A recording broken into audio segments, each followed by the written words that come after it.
بدبخت وو ځکه چې د آفتاب خان خو پرېږده چې د ایات خان زموږ مټې ته راتو او د شیرودل لاله د کور سره د امین د کور سره ورته کورسۍ واچولې شوې او د مټې د دامان نه ایات آباد ساتئ خو دا مال بیا خبر راغی چې هغوی د دې بدبختو ته راونه رسېدو خو بیا هم د هغه مینه موږ له مشر خان راکړله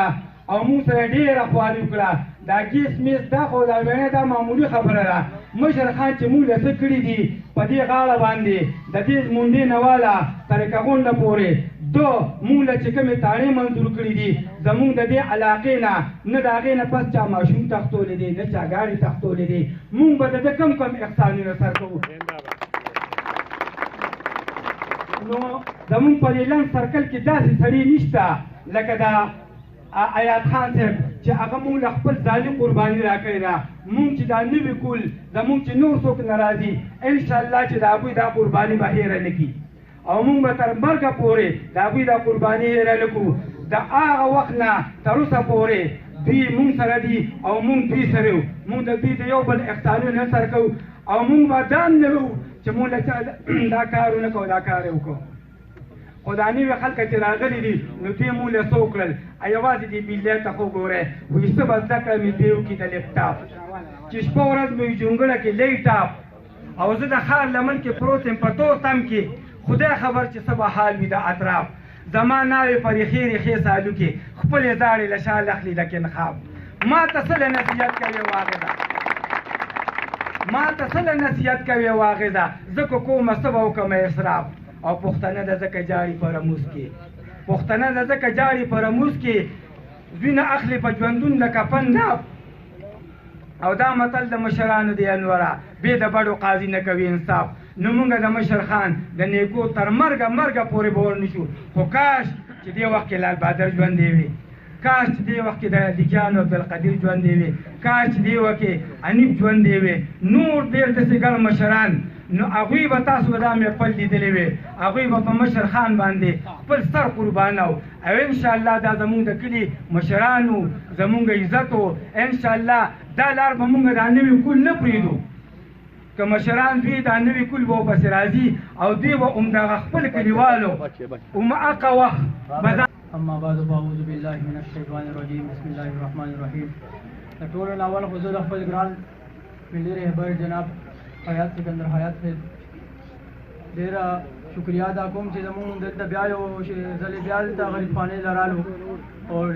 کم ملګري چې راغلي دوی ته سلام پیش کوم السلام علیکم ورحمت الله وبرکاتہ تاسو وګورئ هرې پارټۍ کې دغه څه خلک وي چې هغوی نه بیا خوشحال نه وي ووټ وله ورکړي خو بیا وروسته چې کوم دی هغوی د خپل ووټ پسې خفوي هغه څه وجه وجه صحیح چې کومې وعدې ورسره کړي نو هغې ته بیا صرف په الیکشن کې خلک یو بل ویني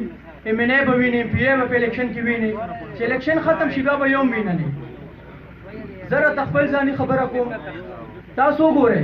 که د هرې پارټۍ ایم پی ای وي که ایم این ای وي هغه له ته خپل ورکر راوله هغه الا په بالله کې په خپل نوم یې پېژني الا په بالله کې په شکل یې مو پېژني او چې کله د ووټ ورځي نو په خوب هم ورته پرېوځي په جومات کې به ورته سوال هم کوي ګیټ به هم ورته ټپوي او چې بیا پې کله د ده نمبر راشي نو بیا به ګورې خان به په اسلام آباد کې ګرځي خان به ګوره دلته به زمونږ د منډې عوام چې کوم دي دا به د دې د بجلۍ د لاسه تنګ راغلي ګیس به نه وي بجلی به نه وي ایم این ای صاحب ته وګوره انورتاج صاحب یادوم انورتاج صاحب یادوم ټولې وورې څوک یادوم انورتاج صاحب هغه هلته ګرځي وروره چکرې وم زمونږ نه مټې خلک دلته سوځېږي ولې مونږ له وټ ورکړی دی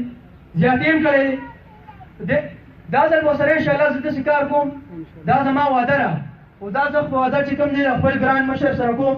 چې دا پېره چې کوم الیکشن دی د الیکشن کمیشن افیس مخې ته به دا پېره زه په خپل لاس پیټۍ اړوم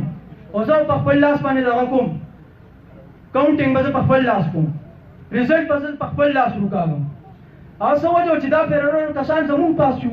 چې ریزلټ راغلو ایم این ای د پی ټي آی راغلی دی ایم پی ای د پی ټي آی راغلی دی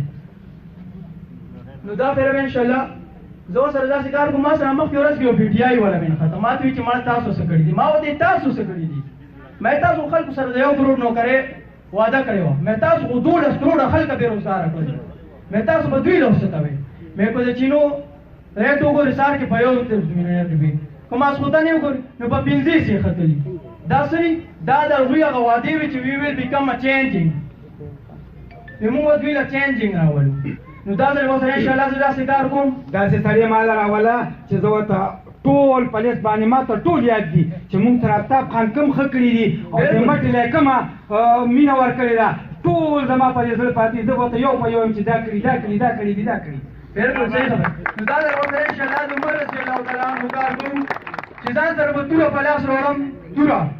او د بیګم مخې ته الیکشن کمیشن افیس مخې ته کومو بیله سر به رانوي او کوی بیله سر به دوام ان شاء الله قومي وطن پارټۍ نوي کول ترجمه السلام علیکم ملګرو خبرې انور صاحب هم وکړې ملک اسد هم ښه پرجوش تقریر وکړو او زه یم چې هغوی خو خان ته هم څه پرې نه ښودل ځکه چې کوم کارونه شوي دي ستاسو د حلقه کې مته کې خصوصا په مته کې نو دلته چې کوم ترقیاتي کارونه شوي دي څنګه چې دوار په ګوته نه پټېږي داسې آفتاب خان چې کوم کارنامې دي داسې د مټې فیډر موږ وګورو داسې سویګیس وګورو نو دا ټول عمده خان کارنامې دي او نن سبا که تاسو ګورئ دا پی ټي آی والا چې نښتې دي دوی نوې څه نه وي روړی همغه زرې منصوبې دي سکندر خان لږ وخت له پاتې شو داسې د اریګیشن کې همغه پراجیکټو باندې دوی لګیا دي او دا یې خپلې تختې پرې لګوي او که تاسو نن وګورئ دوی یو ټرانسفارمر ریپیر کړي نو په هغې باندې بولي کړي بتاونې فلانې فلانې فلانې نو ایله خپل نومونه پرې لیکي نور دوی سره ونه نو زمونږ د خانانو چې کومې کارنامې دي هغه د چا نه پټې نه دي او انشاءالله مده کې چې کوم مونږ مینه ولیده انشاءالله راتلونکي وخت کې ستاسو دا په تعاون سره به دا حلقه انشاءالله د قومي وطن پارټۍ وي ټایم ورکوم چې راشي انشاءالله تاسو ډېره مهرباني او د ملک عرفان صاحب ډېره شکریا ادا کوم چې په دې حالاتو کې موږ سره شمولیت وکړو او موږ د هغوی کورنۍ ته مبارکبادي پېښ کړو ډېره ښه فیصله وکړه انشاءالله نر لیډران یې چایس کړه انشاءالله بیا به یې خپله فیصله خوشحال وي ډېره مهرباني